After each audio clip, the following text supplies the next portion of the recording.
5 खत्म करते हैं। ये चैप्टर 5 की 5.3 में आने वाली बहुत ही इंपॉर्टेंट वीडियो देखिए। यहाँ पर आपको इस प्रश्नावली में जो है एपी के योग ज्ञात करना है। अभी तक हम पद ज्ञात कर रहे थे, अब इन एपीओ का हमें योग ज्ञात करना है। तो सबसे पहले जो एस एन दिया है इसको समझिए। एस एन यहाँ पर क्या दर्शा रहा है? एस एन दर्शा रहा है वह सभी एपी। अभी मैंने एक सरल सा एपी लिया है ताकि आपको अच्छे से समझ में आए। तो एक एपी है, समझ लीजिए ये 1 2 3 4 5, इसका प्रथम पद 1 हो गया और सार्वंतर जो उसका टी हो गया।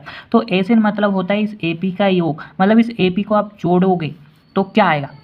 जैसे कि आप इस एपी को जोड़ोगे, 3 9 हो गए, 5 और 4 9, 9 9 हो गया 18, 19 20 21, मतलब इस एपी को आप जोड़ोगे तो 21 आ गया। मतलब वही जो एस एन है वो 21 हो गया।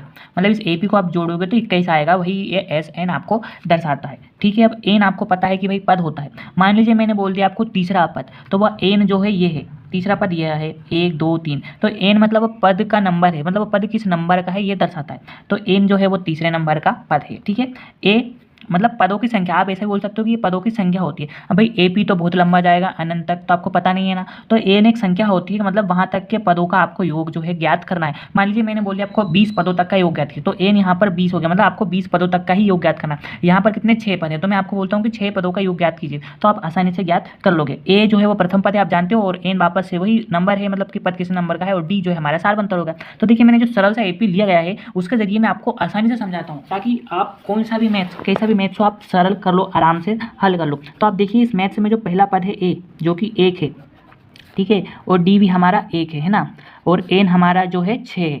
कैसे 6? 1 2 3 4 5 6, मैंने बोला 6। ठीक है, तो 6 हो गया। तो अब इस फॉर्मूले में हम वैल्यू पुट कर देंगे तो हमें 21 आंसर आना चाहिए, तो हमारा फॉर्मूला सही है। तो देखिए एस एन बराबर, एन जो है हमारा 6/2 फॉर्मूला का, 2 इंटू ए का मान हमारा 1 है, धन एन जो हमारा 6 और डी भी हमारा क्या है 1 है ना। तो 6 में से 2 जाएगा तो बचेगा 3, अंदर 2 का 1 में करा गुणा 2, धन 6 में से गया 5 गुणित 1 है ना, तो हो जाएगा 3, अंदर होगा 2 धन 5 और 3, 5 और 2 कितने हो गए 7, मतलब गुणा में आया 7, और 7 का 3 में गुणा करा तो आंसर आया 21। तो ये फॉर्मूला इस प्रकार से काम करता है। तो एक बार और मैं आपको दर्शा देता हूँ कि फॉर्मूला जो एस एन है वो बताता है कि भाई एपी के कितने योग हैं, मतलब एपी का क्या योग है। तो इन एपी का योग 21 है, तो एस एन का मान 21 हो गया। एन मतलब पद की संख्या कितनी है, तो एपी में 6 पद हैं, तो एन बराबर 6 हो गया। ए मतलब होता है प्रथम पद। आप इतने समझदार हो गए हो अब तक, और डी भी आप समझदार हो गए हैं, दो एपीओ के बीच का अंतर। आई होप आपको वीडियो समझ में आई होगी, और आप सबसे पहले आपका जो चौथे नंबर का मैथ है उसे सोल्व करके कमेंट में आंसर कीजिए कि आपसे हुआ या नहीं हुआ। मैं आगे की वीडियो इस चैनल पर अपलोड कर दूंगा। चैनल को सब्सक्राइब करना ना भूलें यार, आप सब्सक्राइब नहीं करते हो। Thank you.